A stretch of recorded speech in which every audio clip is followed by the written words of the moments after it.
Schrodinger wrote a very famous book about what is life.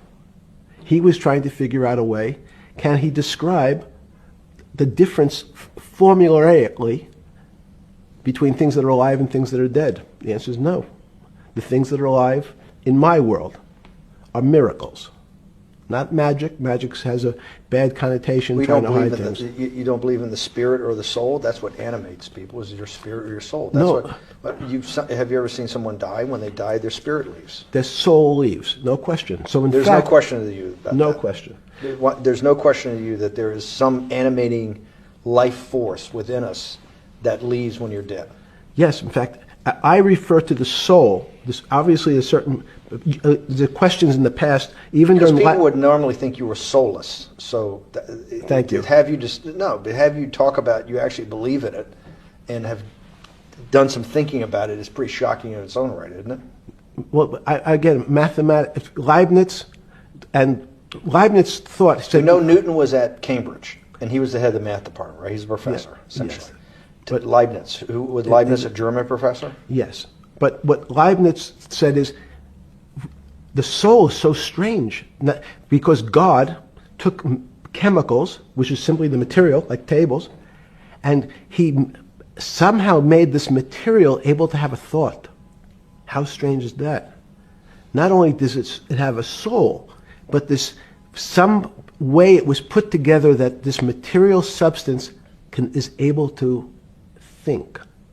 So when you say to me, it's obvious to everyone that there's such a thing as a soul.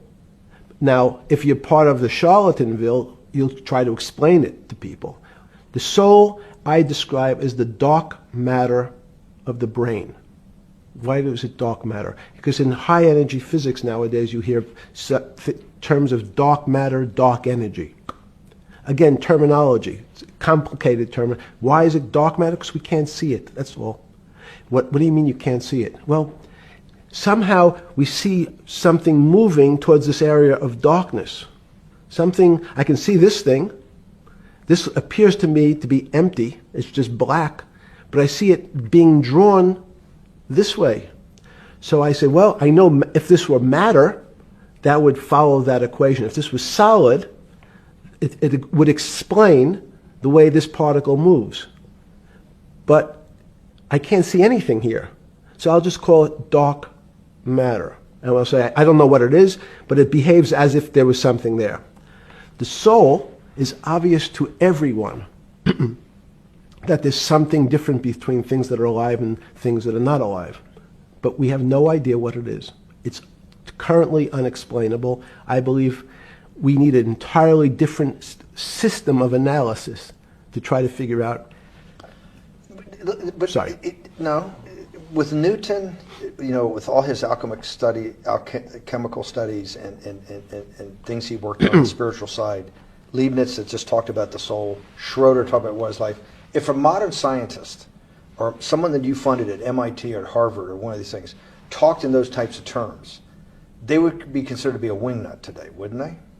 They would not be on the path for tenure, right? Unless they were in the philosophy department.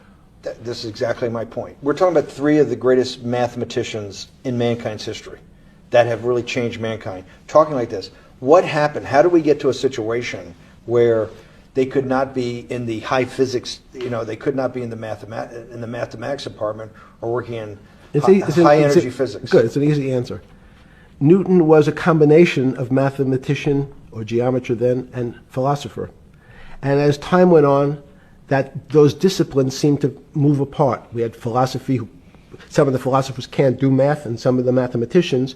And again, mathematicians often break into two categories. People that solve problems. Those are more like geometers in the old days, just problem solvers. And then there's thinkers, theoreticians. They're more like the old movement towards philosophy.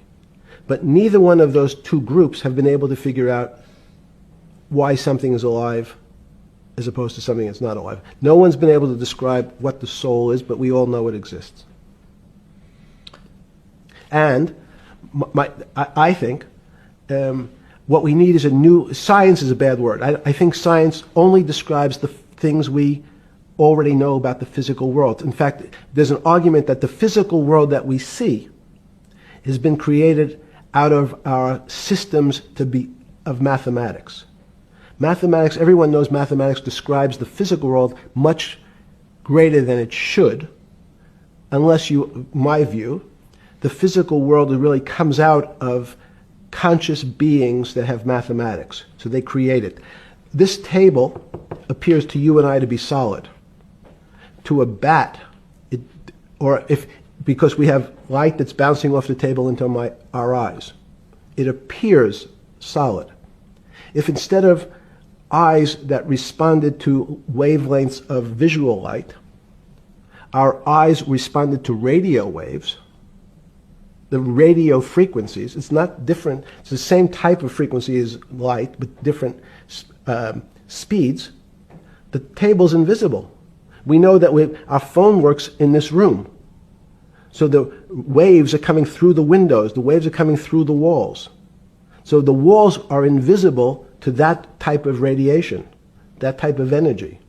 The walls I can see them because my eyes, a physical system, determines that the walls are there.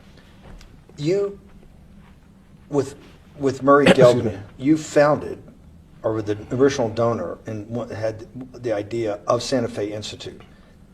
In 10 or 15 years later, that effort to study the complexity of systems mathematically, yes, was essentially a total failure. Yes. A total failure. Total failure.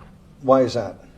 It's the failure of science because, in fact, if to some extent science doesn't describe romance, I don't know why I'm attracted to somebody. I don't know.